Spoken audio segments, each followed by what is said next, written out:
had cataract surgery, so my glasses are all mixed up. So, Oh. so I wouldn't be able to read it anyway. So I'm really a brunette. Okay. That's good to know. Oh no, that's awesome. Yeah, so we have Betty all the way from Welland, Ontario. That's awesome. Okay. Brad from Harriston, Ontario. Gordon from Edmonton. Oh, there we go. And then I think we have Annette Stanwyck from Calgary. So this is great. I love it because we really did want this to be a Canadian-wide conversation. So hey, as long as Ontario's here, I'm happy. You know. Yeah. Good. And of course, I'm in Ontario, in Hamilton.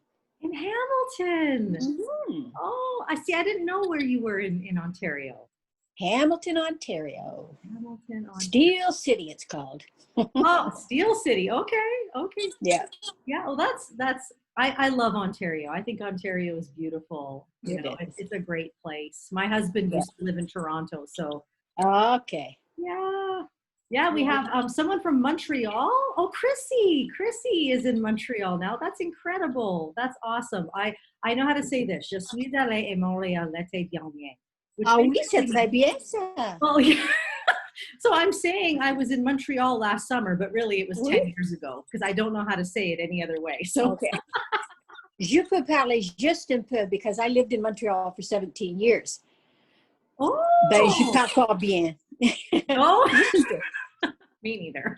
Yeah. Super French. Well, there we go. Chrissy's giving us some props, so that's good. Oh, that's welcome. And Roseanne, my friend Roseanne signed up, and I didn't even know that she's in Winnipeg. So that's what I love about this too, is that all of a sudden we discover like, oh, what are you doing out there? You know? And so this is great. And my friend Melissa and Patty, a soul sister from Innisfil. Okay, well, anyone who's a soul sister, that's my kind of girl. And Yvonne, all the way from Edmonton, and Maureen from Calgary. This is amazing. Well, I am super excited. We'll get started, everyone. My name is Connie Jacob. So I am the director of National Hope Movement, and we are getting ready for Bell Let's Talk. And I'm going to share a little bit about that soon. But, you know, as a team, we were talking about like, how do we amp up people for our Bell Let's Talk conference? Because it's not really about a conference. It's about creating a movement where we say, you know what, what's going on? What's going on with our kids, with mental health, with anxiety, depression? You know, are we just going to sit around and be okay with that? Are we okay that suicide is no longer the second leading cause of death among 10 to 14-year-olds? It's now the first. Are we okay with that? I don't know about you, but I'm not okay with that. And the last time I checked, each one of us carries a gift inside of us. We are culture creators. That's what we are. No matter who you are, no matter what you believe, no matter what kind of background you come from, you have the capacity inside of you to create culture. And what's more powerful than coming together to say no to things like this? And so we were talking about how do we really gather people even before the event? And my friend Bob Jones said, hey, I think Joanne would be really fun to bring in. And I instantly, Joanne, I was like, yes, because you have such a powerful story, but as well as you communicate so well. I've never laughed and cried in the same talk as much as with you. I'm just trying to get everyone a little bipolar. Well, I love it. I love feeling bipolar. So everyone, I want you to welcome Joanne. She's going to come and share her story, and then we're going to have a chance for some question and answer after. So get yourself ready to participate in the chat. If you have questions while Joanne's talking, I love the chat. You can put them in there, and I'll be sure to ask when she's done. So Joanne, welcome, and take it away. Thanks. Well, I'm glad you said that each of us has a gift, because I always looked for mine. I figured I got to have one somewhere. Everybody's got one. And I found it out. And I have the gift of being pathetic. It's not great, but it's all I've ever really done well.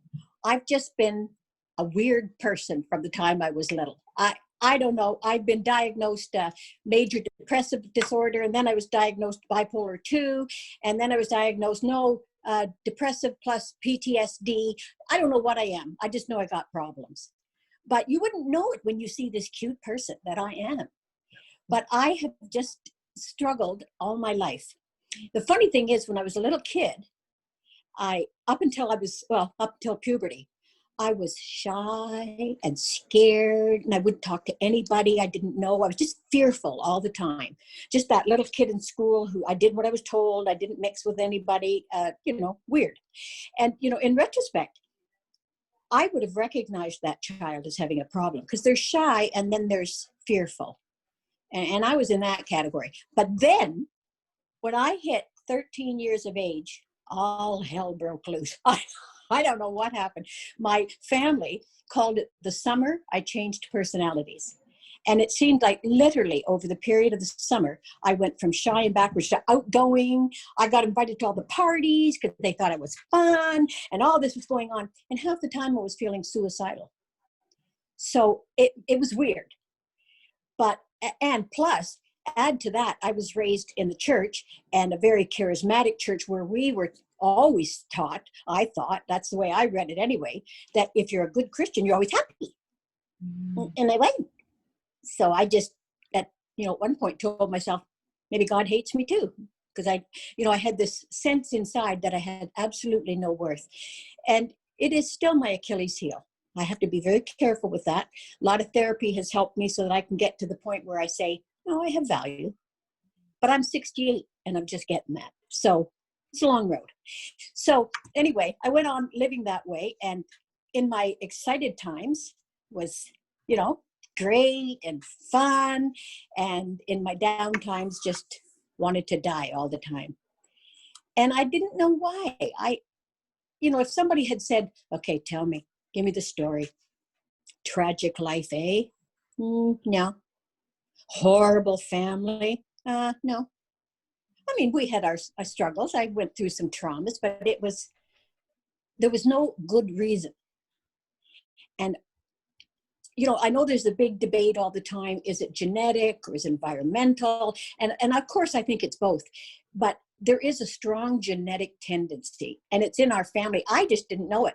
First time I went to a psychiatrist, by the way, wasn't until I was 40. And the guy said to me, so, any history of any of this in the family? No, we're fine, thank you. And then I said, well, I did have an uncle who tried to commit suicide. Yeah. Well, and I did have another uncle who was, what just happened? Oh. Am I still here? There you are. and I started thinking of all these crazy things that happened. And, some of my cousins were drug addicts. There were a few alcoholics. And on the other side, there were like church people and preaching and singing. And like it was, if you ever see a family where the extended family goes from priest to prostitute, you got a problem. Because, there's something wrong here. So anyway, like I said, when I got married in one of my good times, and luckily, thank God, to a very wonderful man who's very calm and easygoing and accepting.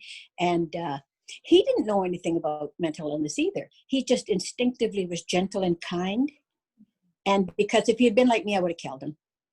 Or he me, So anyway, and then my husband was a minister, a pastor of a church. So now I'm like the pastor's wife, and I'm supposed to be this lovely, cheerful woman. Well, I was. Most people thought I was really funny. And I loved it. I didn't mind it at all. But they couldn't understand why sometimes nobody could reach me by phone, or I wouldn't answer the door. I just kind of disappeared for a few days. And I didn't know how to explain it. Sometimes people say, well, we're afraid to admit. Well, it wasn't that so much as if I told them that I'm feeling really down and I hate myself, I know what they'd say. Oh, why would you, Joanne? You do this and you have this and this. Yeah, I know all that. I would have said the same thing. That's not the point. There was nothing they could do to help me. And I often didn't tell people. Friends that were really close to me knew something was wrong. But, I remember saying to a friend once, basically, doesn't everybody deep inside just want to die? I just figured everybody felt like that if they were really honest. And she said, no, we don't all feel like that. And so I started thinking, maybe I'm nuts.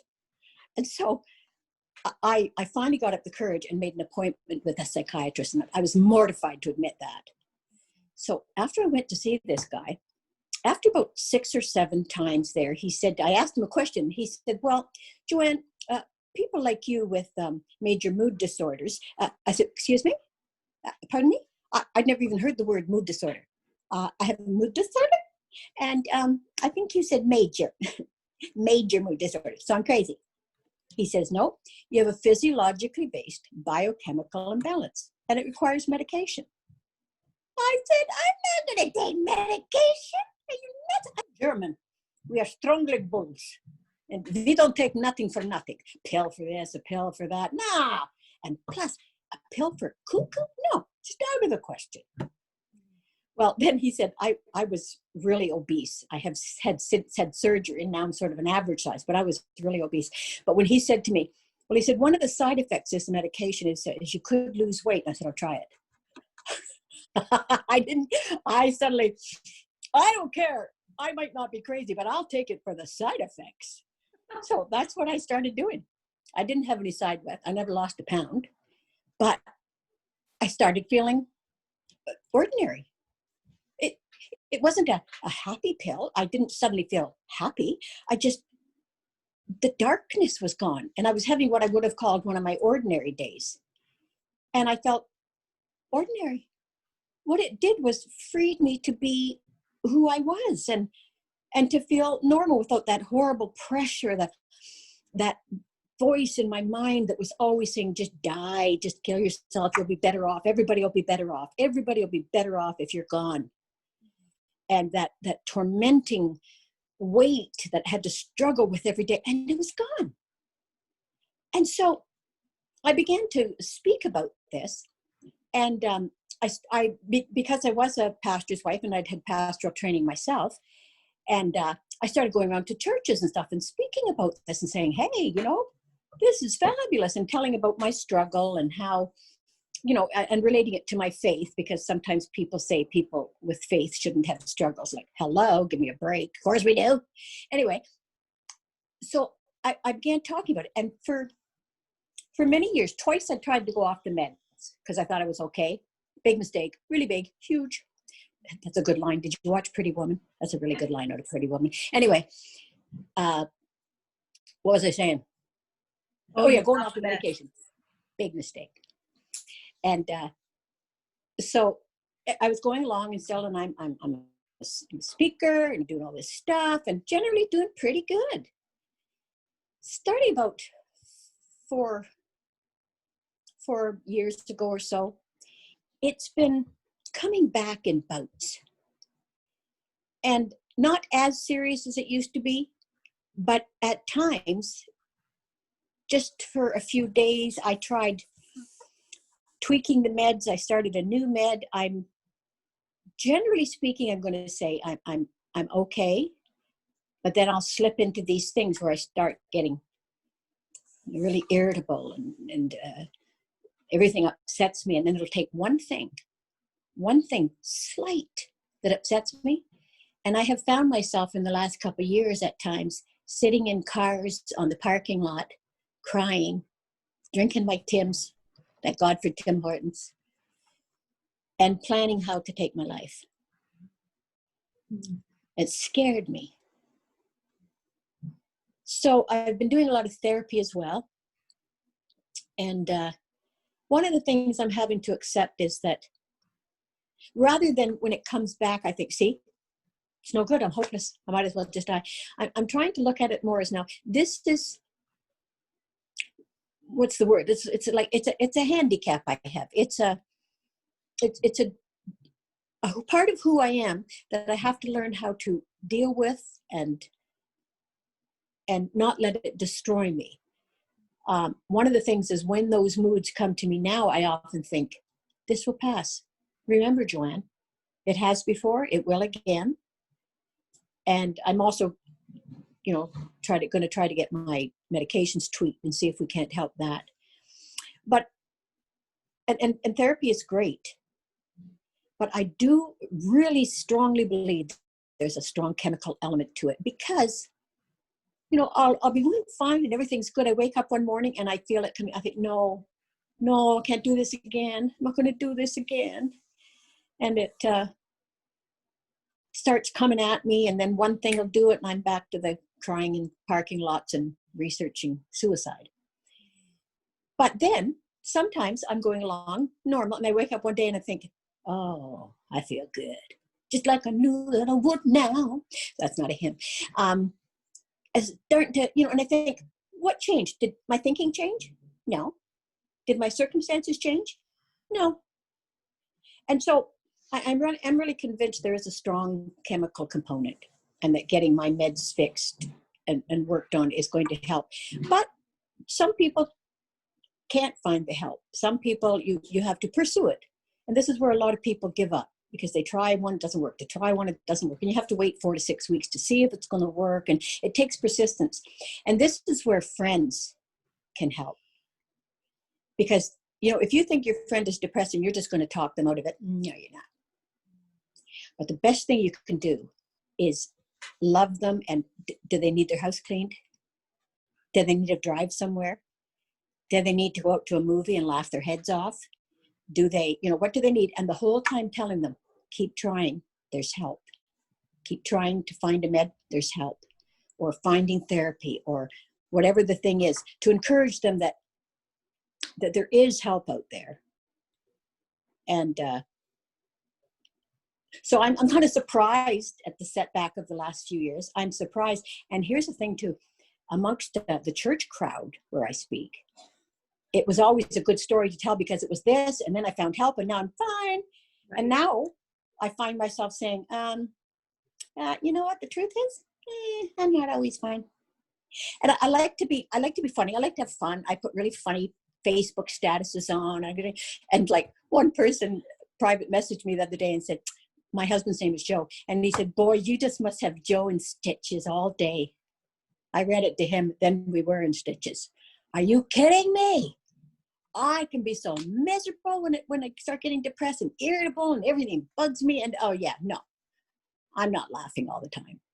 But laughter does help me, I'll tell you. Mm-hmm. I think it's really good to be able to laugh at yourself. Like even when I had cancer, I had so many great cancer jokes. Laughing takes away the heaviness, and it works for me. So I think, is that all you wanted me to talk, or should I still be talking? Oh. It's all on you, Joanne. Like if you have more to say it. And I want to just remind the audience that if you have questions, please put them in the chat. I think that you're bringing up such important, no matter where someone's coming from, this idea. I noticed that Bill even mentioned in the chat, it's like, I'm the same. I looked successful on the outside. I was a successful businessman, but on the inside, I was crumbling. And this is the problem. I just read a stat a few years ago, and in time, it actually has gone up. But Canada, for child safety, we're only number 25 in the world. 25. You'd think we would be top 10. And child safety meaning like a child feels physically, emotionally, mentally, and psychologically safe in their home. So it's not just about abuse. And now we're number 30. We're not even number 25 anymore. And what it tells me is a story. And this is why I love stories like yours, Joanne, and your bravery to speak about it, because there's brokenness going on behind closed doors. And those people who are behind those closed doors feel like, I must be the only one. I must be the only religious person or faith person or business person or any kind of person that's going through this. Everybody else is fine. It's just, and you come along with your story and remind people they're not alone. Yeah. And the thing is, you don't often see it. Like I said, people think that I'm really funny and easygoing. And it's almost frightening to admit how quickly I can get into that place of longing for death again. And that's not good. That's not good. And so it's something I have to keep working on, and I have to keep accepting that this is something I'll always deal with, and there are ways of dealing with it that are helpful, and there are medications that are helpful and that kind of thing. But you don't see it. You don't see it in people, and thus you're a little bit nervous to say it sometimes because it looks like oh, stop it, you're fine. I was just talking to her yesterday. She's fine. Now, humor is I read a statistic once, and I wish I had written it down or something, but that something like over 80% of all professional comedians have mental health issues, either bipolar or depression. I mean, if Jim Carrey's not bipolar, I'll eat my hat. And Robin Williams, so many, the tears of a clown. People cope often with laughter, and it does help, but don't be fooled. And another thing I would say, if somebody's talking about, yeah, I really would like to end it, and you're thinking, oh, they didn't mean that. It was just like, don't let it go, because somebody needs to help. Yeah, because you just never know. You just No, you don't know. I noticed that there's a couple of questions here. One lady has written that she was diagnosed with PTSD as a former first responder, and then diagnosed. And that was one of the first comments she got. But you're always so happy. You keep it hidden so well. Isn't that interesting that someone would say that? And it's not purposely hiding. I'm not saying, oh, no, I won't let them see. It's not that. I'm just trying to cope. And I mean, if anybody asked me, I would tell them the truth. I'm not afraid to admit it. It's just that I don't walk around talking about it all day. I'm trying to survive. Yeah. Have you ever experienced any kind of rejection from people over your mental health? Do you know what? I haven't. And I think the reason is because I talk about it so openly and I make so many jokes about it that people are accepting. But what I have experienced is often condescending. I made a couple of remarks on Facebook. I usually just make jokes, but sometimes I get involved in the issue. And one person, well, this has happened a couple of times, their way of answering was, well, Joanne, we understand you're not stable. And, so people like you who aren't balanced, which is a low dig. Because I was like feeling just fine. But, sometimes you get that where people don't get it. Or one time, this was really funny. We used to do these, they're called Girls' Night Out with World Vision. And we went all across Canada doing these events. And one night, the World Vision rep was a friend of mine. And I had to stay in a room with her one night at the hotel. And she knew me, and I never thought anything of it. And she said to me, just before we were going off to sleep, she said, Joanne, may I ask you a personal question? And I thought, what does she want to know, what I weigh or something, And she said, how would I know if, you're going to, go crazy? I thought, what? What does she think? Like, does she think all of a sudden I'm going to get nuts or something? Or what does she think? I said, girl, if I wasn't taking my meds, I just might start crying a lot and calling home and stuff. But that is nothing to be scared of. And so she said, oh, okay, sorry. But I couldn't resist. I just waited a couple minutes and then I jumped up in my bed and went, you had to do that. You had to. Of course I did. But, those are some of the misconceptions, I guess, that people talk to you and think, okay, is she kooky? Is she, stuff like that. But not mostly. Because I talk about it and because I make jokes about it, people are pretty accepting of me. Right. I think it'd be harder for those who didn't know how to talk about it and, like if they weren't, if somebody who wasn't open all of a sudden wasn't answering emails or phone calls or just couldn't go to work, it's that silence of not knowing, like, well, what's wrong with them? Instead of, I actually heard a really great statement. One of my favorite books on depression is Lost Connections by Johann Hari. He's the guy who did the TED Talk on the opposite of addiction isn't sobriety, it's connection. And he wrote a whole book on depression. What's it called? Lost Connections. I want to read it. But Joanne, if you get it, please don't read the first half because he's trying to prove meds wrong. Now, what he's doing, so that's not so good. but you know what he's doing is he is contending for the environmental side of depression. Right. And so I see where he's coming from. His heart isn't to say don't take meds. I think what he's trying to challenge is people who say only meds and keep sending them to that toxic workplace. Don't change your home. Don't change your parenting. Like, so he's trying to guard against that. It's like the saying, you know, if all you have is a hammer, everything's a nail. He's found that to be so effective that maybe, you know, at first I was just, you know, it's all meds. But there's more than that. It's meds and therapy and changing your thinking. But you see, when you are in the depths of depression, you cannot change your thinking. You can't. You're right. You cannot. First, you get stabilized on meds, then you talk about it. Yes. Because otherwise, I mean, if somebody had tried to give me therapy before I was on meds, half the time I can't even hear it. I'm numb. Yeah. So yeah, both are very important. Both are very important. And actually I found that with my own son who struggles with, actually even just a month ago said to me, Mom, I really don't see the point in living. And I've actually sought out a way to end my life. And as I'm listening to you, you know, because he goes up and down, like you said, you've made it so clear that it's not about always being depressed. It's I'm up right now. Now I'm down. I'm up. And he has meds and we could not talk to him. We could not get through to him until he found the antidepressant that was working. And now he's 14 and we need a whole boatload of meds now just to solve adolescence. I don't know what, you know, but like there's so much truth to that. There's no reasoning with a mind that is dysregulated and in the back of their brain. And one of the things that I've studied in my resilience and mental health work is this idea of what you said.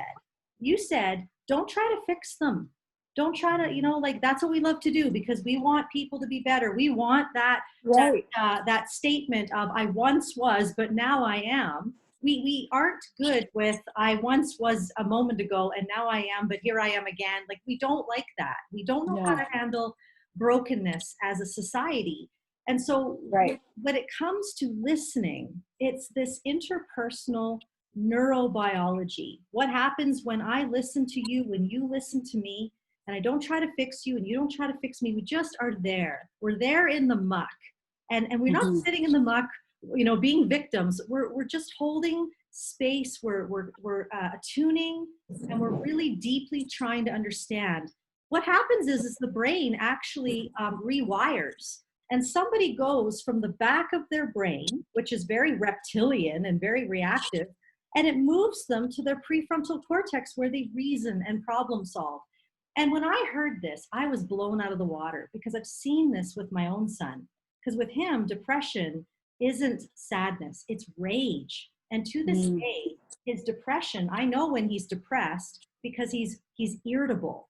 And I know that's pretty much all 14-year-olds, but he's irritable. And I know I'm like, oh, he's struggling with depression right now, not with opposition, not with rebellion, not with being a strictly hard human being to deal with.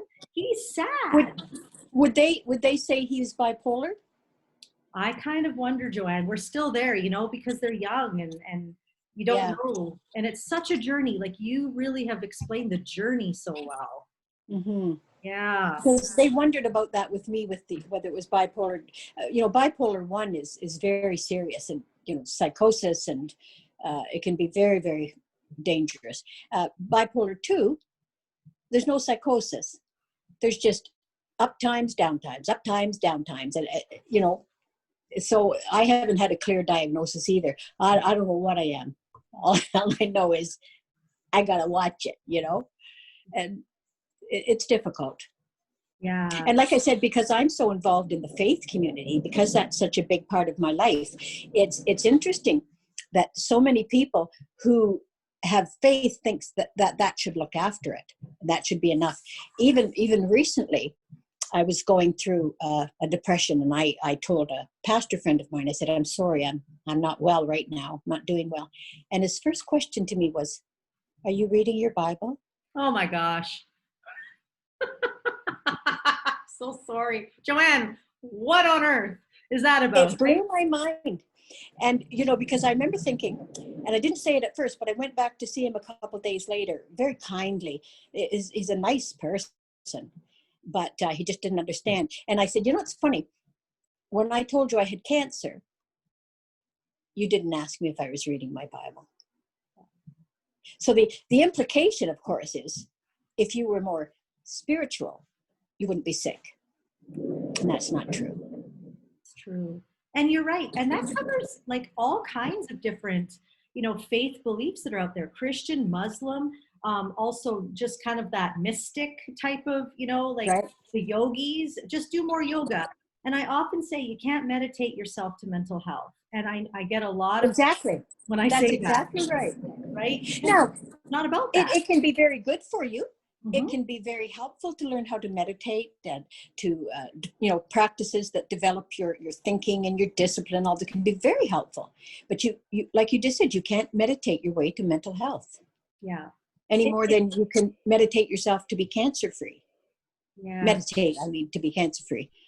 Yes. And like you said, it is. It's enormous for discipline, emotional regulation. It's good to do something. I mean, it doesn't mean don't do anything, but Right. actually curing the brain, Right. it is so complex. It Yeah. is medication. It is that interpersonal Yeah. relationships of support, And counseling.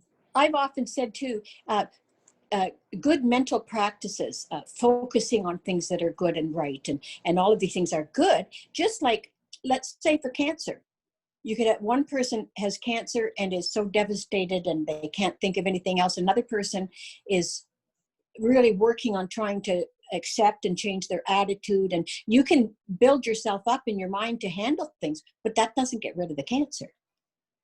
It just gives you better coping mechanisms. And I say the same with mental health issues. Therapy and better coping mechanisms can really help, but I don't think it cures a chemical imbalance. No, it doesn't. And then, even someone in the chat has brought up trauma. Maureen has brought up trauma. And there's one of my favorite books. I have a lot of favorite books. This is another one, is The Body Keeps the Score.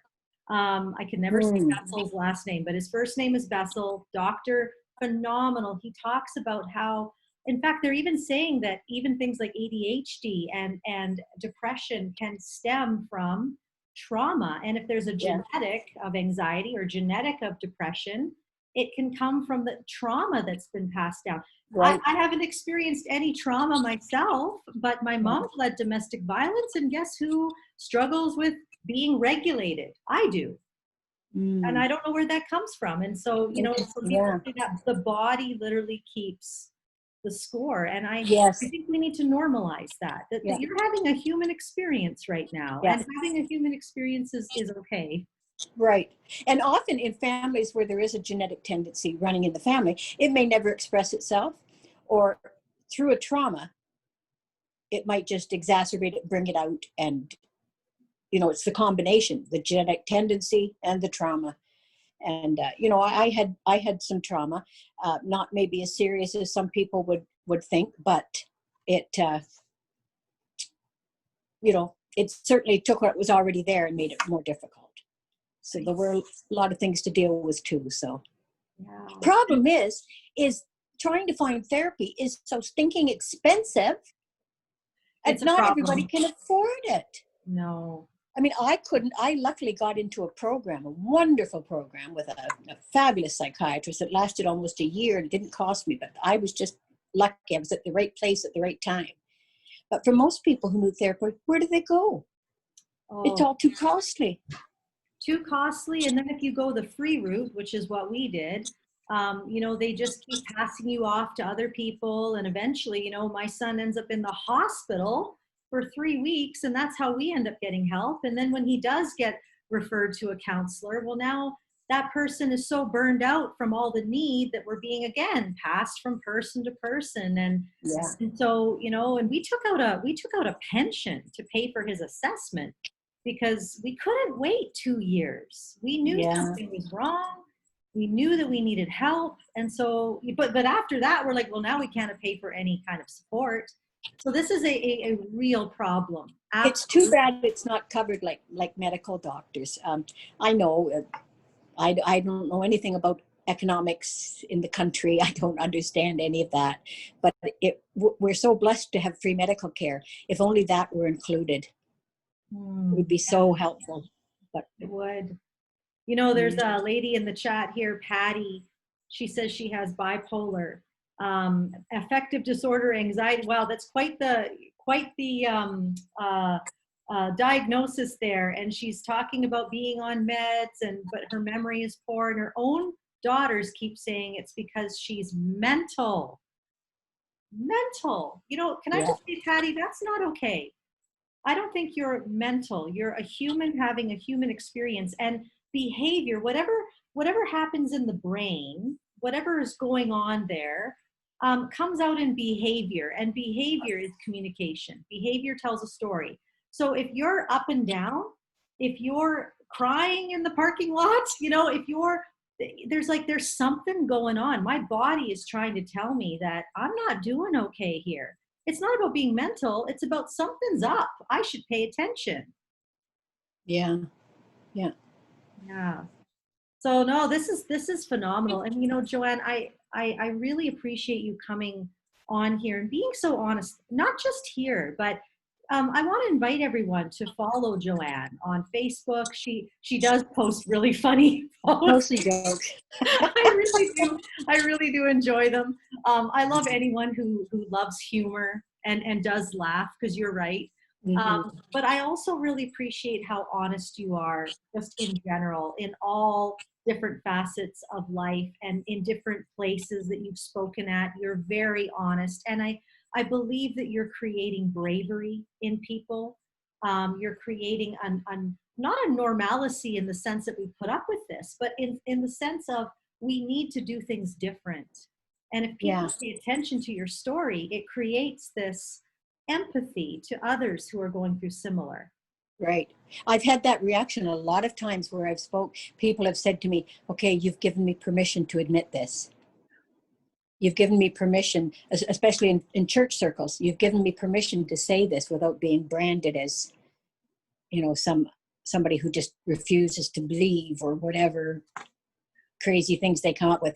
The more people talk about it, the more comfortable others are to say, well, actually, me too, you know. And the more we talk with each other, the more we're able to help each other. That's what I think. Oh, yes, 100%. In fact, that's actually why we created the conference that's coming up on Bell Let's Talk Day the way we did. You know, I was looking at the way we do conferences, just in general, in culture. Right. And especially when it comes to mental health, you know, what do? We put the professional on the stage. I am not against professionals. I run the Brave Parent Institute. I've got a trauma therapist. I've got a counselor. I've got a behavioral specialist. I believe in them. So don't hear what I'm not saying, everybody, okay? Right. But what I am saying is that we often put professionals on the stage, and they tell us all their lovely theory. They might put in a really good story. We all take notes and we all go home. And I'll tell you, if that was working, it would have worked already. I say that we put the power back in story and do what we've done here today. When you share your story, somebody else gets permission. When you share something you've been through, somebody has this opportunity to feel hope and they feel understood. And so the highlight of our Bell Let's Talk Day conference is actually not the speakers. It's what we call the incubator. And this particular moment in the conference is where everybody, the 15-year-old, the CEO, the mental health professional, the teacher, no matter who they are, no matter what age they are, everyone gets to speak. This was something that— What do you mean? How's that going to be set up? How are you going to do that? Well, and you know, Joanne, yes, like I remember when this came to my mind 3 years ago, I'm like, how on earth are we going to get everyone to share? So what we do, because not everybody wants to speak on a stage, right? Not everybody is like that. And we can't, because we'd be here all week, you know, pass the veal. So what we have to do is we get into groups of 8, and everyone gets 3 minutes. And so we've done this for 3 years now. And this is the first year we're doing this on a national basis, on a national platform. I figured, hey, COVID hit, we're all online, let's do this online. But it's been Good. beautiful because in these circles of 8, you know, the 15-year-old is sharing about what mental illness and mental health is looking like in their school, which I'll tell you something, we got to do something about the schools, right? The teachers are burned out, the students are not okay. So that student has a voice at the table.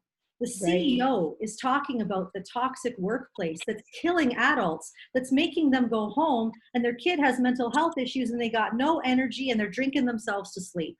The CEO has a seat at the table. The senior citizen has a seat at the table. The newcomer to Canada talking about how they've lost everything and how that's shaken and what they don't understand about Canadians and your mental health issues. Everyone's voice is at the table, and the most beautiful thing about it is at the end, after everyone has shared, people have learned to listen. Not only has someone told their story, but people have heard them. And again, that interpersonal neurobiology of rewiring the brain is happening, empathy is happening. But then this is what really blew me away. We get everyone to write down what was commonly said. You know, even though you're all very different, what was common? And they write it down, and we gather that information and we come up with, what are people saying? And it blew me away. The first year we just did it in Calgary, where I'm from, and everyone, no matter what age, background, everyone was saying, we are so disconnected as a people. We need to come back to connection. The second year, last year, we did the conference in Calgary, Edmonton, and Vancouver, 3 completely different cities. And everyone was saying the same thing. We need to know how to support people, but we don't know how. We don't know what to say. Someone's suicidal, Right. coffee pot in the kitchen, and you're like, do you want cream or sugar with that, right? Like, we just don't know what to say. We want to know how to support. And so this year, Right. I cannot wait, because this year, none of it is at the table. This year, the Northwest Territories are at the table, Yukon, the Maritimes, the Prairies, Ontario, Quebec, all the way to the West Coast. Indigenous leaders, TV, media, education, Muslims, Christians, atheists, everybody is at the same table to share their story. And I can't wait, to be honest, to see what comes out of this, because mental health of our brain is created socially in community and not isolated. Yes. And I think that's really important that you're saying how important it is to connect, because people who don't suffer with mental health issues are often saying, well, how do I respond? What do I do? Excuse me. And I'm not always even sure what to say, because I want to talk about how I feel, but I'm not sure how much they want to hear. And am I just making them more uncomfortable because they're not going to know what to do with that?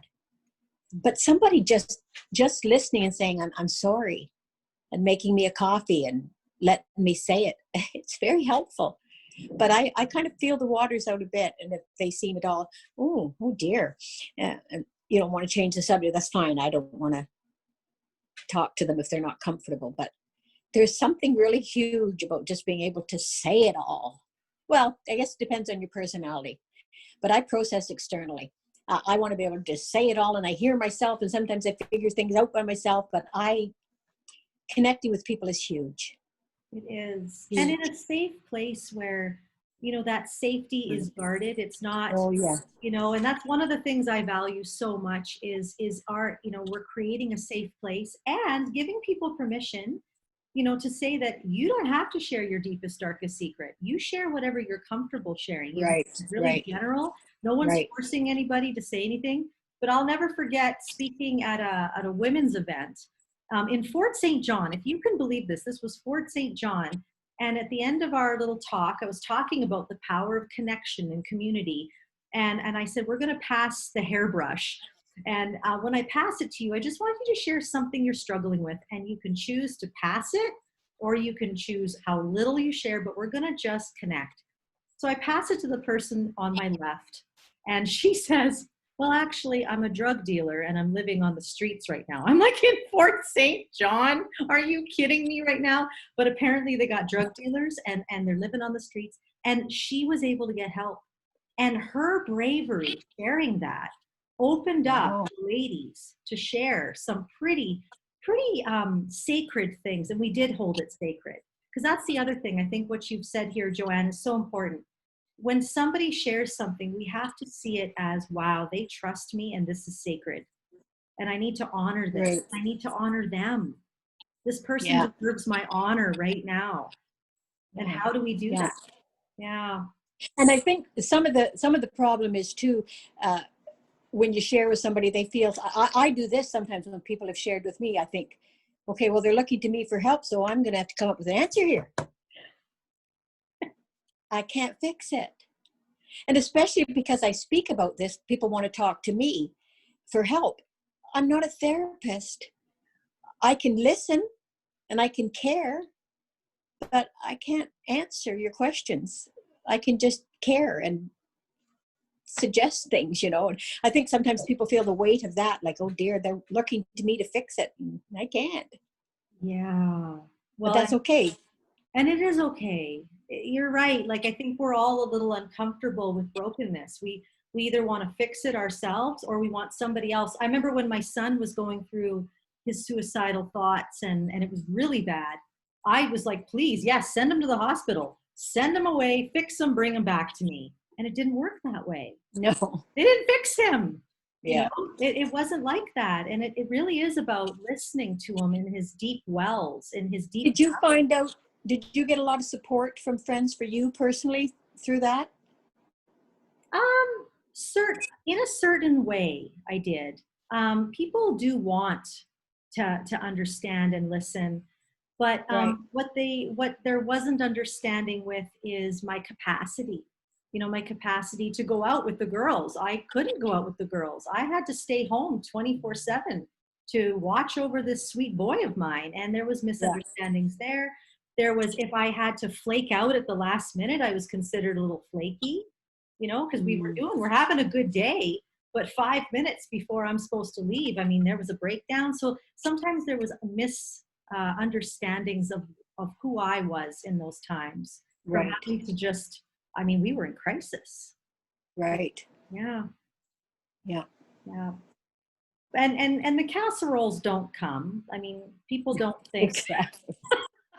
they don't I think, remember that's it. That one doctor, Dr. Grant Mullins, he does a lot of mental health work, and he said, when you fall and break your leg, the casseroles come and everything. And but if it's a mental health issue, it's usually, oh, why is so and so in the hospital? It's like, well, they had some problems, and you don't get a casserole, and they don't talk about it because. And you know what? On the other hand, I can understand some of that because some people say, don't tell anybody what I'm here for. yeah, It's a shame, though, that they can't say, yeah, tell people I'm not doing well, to give me their good thoughts and their prayers. And like, send yeah. a casserole. Better still clean their kitchen. Even better, like, and this is where community is so important and can really, what can we do? We often think, if I can't do anything, then I'm going to do nothing, but that is something we can do. Can I clean your house? Can I come over and watch your kids so you can rest? In Or our just show up. Brave Parent Institute, one of our coaches, I'm really honest with these people. You have to have a small group of people. I don't think, Yeah. you and I are very open about our experiences. But, I have this small little group that I can share just things I wouldn't post on Facebook. Right. Right. And sure enough, I don't even ask, but here comes Kristen up my driveway with food for dinner that same night. Like, and it's really, until I experienced it just recently, I didn't realize how important that really is, and humbling to receive, but take it, because Yeah. at some point you're going to be that person giving to someone, and Right. they'll need it so badly too. Right. Yeah. Yeah. Annette says people don't know what to do or say, so they do nothing. And that's so true. So And true. I say, just show up. Just show up. That's powerful. That's it Mhm. right there. Like, that's it. If anyone listens to anything that was said this entire time, just show up. That's Mhm. kind of it right there, Joanne. Yeah. I had an interesting experience once. I hesitate to say this because this is not a formula for everybody to do. This would not work with a lot of people in a lot of circumstances. But I was just in one of those things where my meds weren't working, and I was home and I was in bed and I couldn't talk or see anybody, and I was just out of it. And this somebody that was very close to me came to the house, and I guess Joe let her in, or the door was open. I don't know. She came in. She came right into my bedroom and crawled into bed with me and put her arms around me. She says, okay, you're going to get dressed, and we're going to go over to my house, and we're going to watch a movie and eat chocolate and laugh. I said, no, leave me. She goes, yes, I'm going to be right beside the door, and I'm not leaving till you're dressed. So, oh, brother. So I did. And we had a really good evening that really lifted my spirits. But what did she have to say that was helpful? Let's go watch TV and eat popcorn, So sometimes just showing up is now, you have to know the person, you have to know your relationship. You don't want just anybody doing that. But you hear what I'm saying?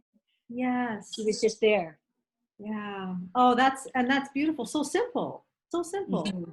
And even to say, even to be honest, like, I don't really know what to say or do right now, but this is kind of what I would love to do for you right now. How does this sound? Like asking, at least opening and saying something rather than just avoiding or ghosting or just right. no. So no, this is beautiful. Joanne, you've really brought so many beautiful nuggets. I'm going to be sending this recording to everyone who is here, as well as anyone who registered.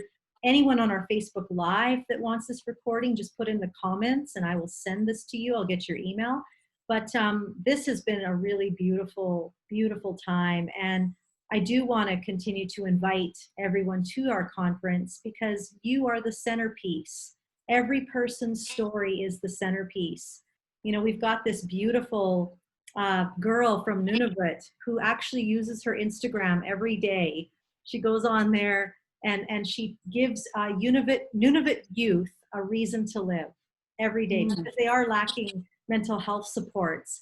And so she's going to be there and sharing because I love it when young people take initiative. I mean, we gotta lift those ones up because I just think it's so moving and beautiful.